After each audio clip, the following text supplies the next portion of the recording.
بسم اللہ الرحمن الرحیم. میں آپ کا میزبان روحانی معالج حافظ محمد عثمان آج آپ کی خدمت میں عمل لے کر حاضر ہوا ہوں.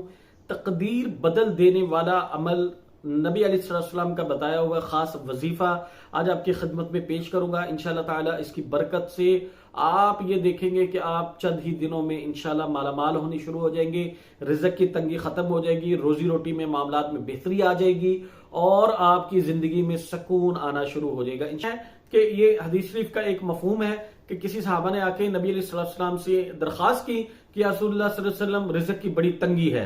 تو آپ صلی اللہ علیہ وسلم نے فرمایا کہ وہ فلاں ایک تسبیح ہے وہ تم نہیں کرتے؟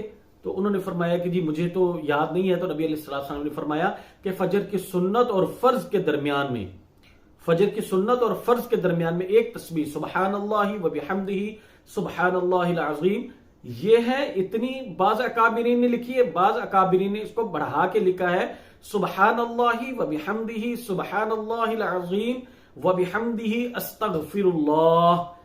بعض اکابرین نے اتنا لکھا ہے.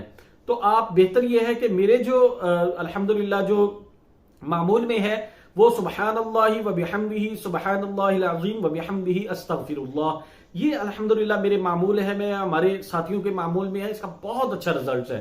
تو اس کو آپ نے اول آخر ایک مرتبہ درود شریف اور آپ نے ایک تسبیح صرف پڑھنے کے بعد آپ نے اللہ سے اپنی روزی روٹی کے لیے دعا کرنی. یہ ایک ہی وظیفہ جو ہے یہ بہت سارے وظائف پہ بھاری ہے.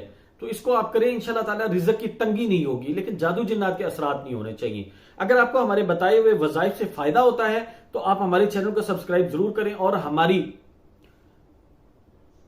تمام فیس بک پیجز کو لائک کریں اور ویڈیوز کو زیادہ سے زیادہ شیئر کریں تاکہ آپ کا بھی روحانی خدمت میں حصہ شامل ہو جائے. خواتین مخصوص ایام میں اس عمل کو جاری رکھ سکتی ہیں، نماز نہیں پڑھیں گی لیکن وقت وہی ہوگا، اس میں آپ نے اس کو مستقل جاری رکھنا اور پوری زندگی کے لیے اس عمل کو جاری رکھنا ہے. انشاءاللہ تعالی بہت فائدہ ہوگا. جزاکم اللہ خیر. السلام علیکم ورحمۃ اللہ وبرکاتہ.